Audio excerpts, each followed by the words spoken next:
क्या आपने कभी वो रात महसूस की है जब आंखें बंद करो तो नींद नहीं आती और आंखें खोलो तो अंधेरा और भी गहरा लगता है? जब लगता है कि बहुत कोशिश की, बहुत थके, बहुत टूटे, फिर भी कुछ नहीं बदला। आज मैं आपको एक ऐसे इंसान की कहानी सुनाऊंगा जिसने उसी रात में अपनी पूरी जिंदगी बदल दी, और शायद उसकी कहानी आपको वो एक बात दे जाए जो आप बहुत समय से खोज रहे थे। 1987 में मुंबई के एक छोटे से कमरे में रंजीत नाम का एक लड़का रहता था। बाप मजदूर था, माँ बीमार थी और घर में अक्सर खाने के लाले पड़ते थे। रंजीत ने सपना देखा था इंजीनियर बनने का। 2 बार एंट्रेंस एग्जाम दिया, दोनों बार फेल हुआ। तीसरी बार फॉर्म भरने के लिए पैसे नहीं थे। उस रात रंजीत उस टूटी हुई खिड़की के पास बैठा था जहां से पड़ोसी के घर की रोशनी आती थी, और उसने एक ऐसा फैसला किया जो शायद आज आपको भी बदल दे। विक्टर फ्रैंकल ने एक बात कही थी कि जब हम किसी परिस्थिति को बदल नहीं सकते तो हमें खुद को बदलना पड़ता है।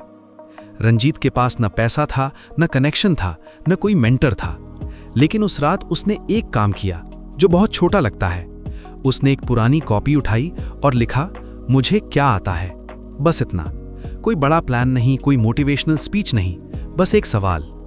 उस कॉपी में उसने लिखा, उसे गणित समझाना अच्छा लगता है, उसे छोटे बच्चों को पढ़ाने में मजा आता है, और उसे खुद सीखने की भूख है जो कभी नहीं मिटती। यहां नेपोलियन हिल ने जो बात कही थी वो याद आती है कि हर असफलता के बीच में एक बड़ी सफलता छिपी होती है, बशर्ते आप उसे देख सको।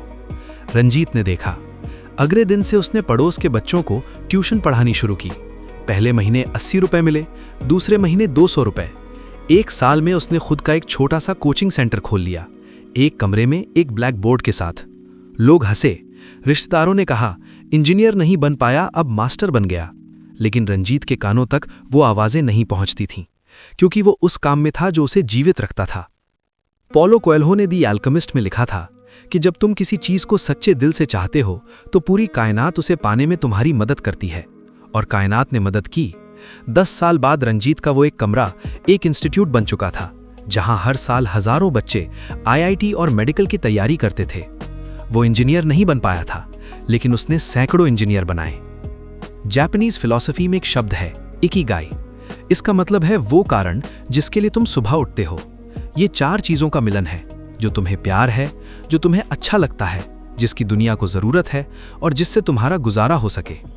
रंजीत को उस टूटी हुई खिड़की के पास वो सवाल मिला था, मुझे क्या आता है, और उसी सवाल से उसका इकिगाई जन्मा। जिंदगी हमेशा वो रास्ता नहीं देती जो हमने सोचा था, लेकिन वो हमेशा एक रास्ता देती है, बशर्ते हम उस अंधेरी रात में घबराकर भागे नहीं, बल्कि रुककर खुद से पूछें कि अभी मेरे पास क्या है। तो आज रात अगर आप भी उस अंधेरे में हैं, तो एक काम करिए, एक कागज उठाइए और लिखिए, मुझे क्या आता है, बस इतना। कोई बड़ा प्लान नहीं, कोई बड़ा सपना नहीं, बस एक ईमानदार सवाल। क्योंकि रंजीत की कहानी ने हमें एक बात सिखाई, हार वो नहीं होती जब आप गिरते हैं, हार वो होती है जब आप गिरकर खुद से पूछना बंद कर देते हैं। अगर ये कहानी आपके दिल तक पहुंची तो इसे उस एक इंसान के साथ शेयर करिए जिसे आज इसकी जरूरत है। और अगर आप चाहते हैं कि ऐसी और कहानियां आती रहें तो सब्सक्राइब करना मत भूलिए।